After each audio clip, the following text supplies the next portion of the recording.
Is there a look of surprise on your teacher's face when you come into the classroom? Do your teachers respect your knowledge as a curriculum leader? Do your teachers see you as a resource or a threat? Do your students know you as a principal? Do your students understand that their positive experience is important to you? Do you really know what is going on in the classroom, or are you guessing? Do the students know that their success is important to you as a principal? What are the students in your building really learning?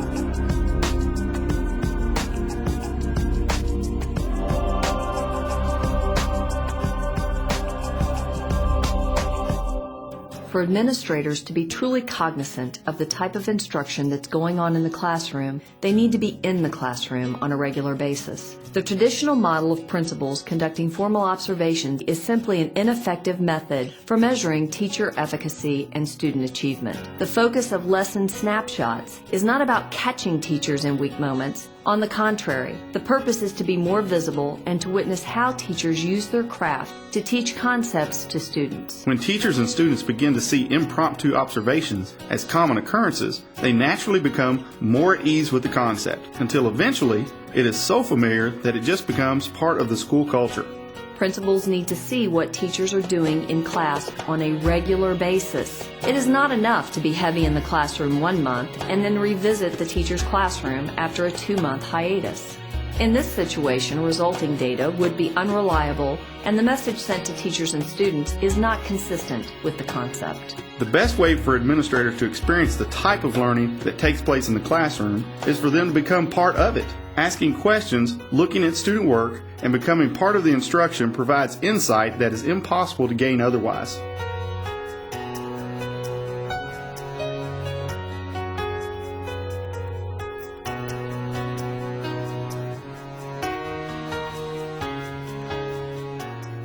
How often do principals and teachers discuss the instructional aspect of teaching?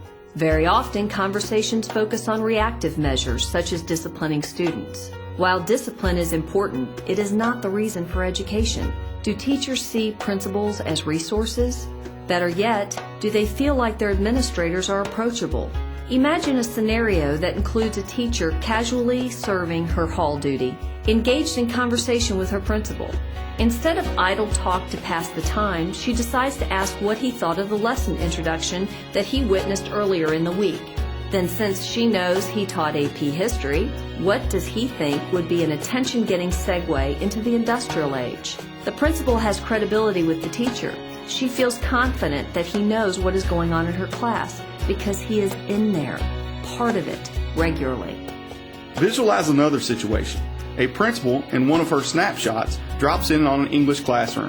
The teacher had used his smartboard to teach creative writing, showing a series of pictures while revealing only small parts of the photos at a time. He had the students write down their own version of what story they thought the pictures told. It was a fast-paced, high-interest lesson. The principal is impressed, so she shoots him a 2-second email to tell him so. He's a hard-working teacher, but he's never been complimented like that by a principal.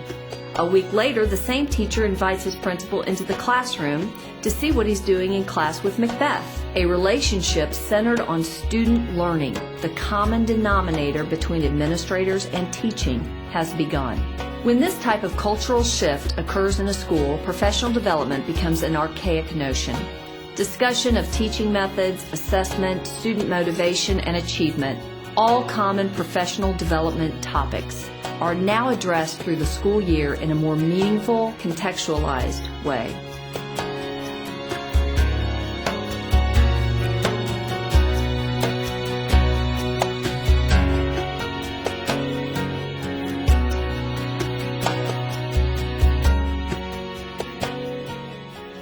With the beginning of a new school year, so comes the customary task of completing a professional growth plan, the standard process that has teachers identify areas upon which they plan to focus and hopefully grow throughout the upcoming year.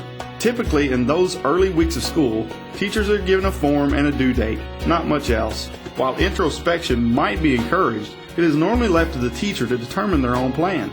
To what degree that plan is implemented and deemed useful by individual teachers is subjective. This tool is not utilized to its fullest potential when facilitated in this way. Taking an hour in the summer to meet with teachers individually, really talking over their goals with them, and together identifying their strengths as well as areas needed for growth are effective methods that yield positive results. Teachers respond well when they collaborate with principals as they develop a plan for working on attainable, manageable goals. This forms a partnership between teachers and principals, which in turn perpetuates a school culture that fosters a learning environment dedicated to student success.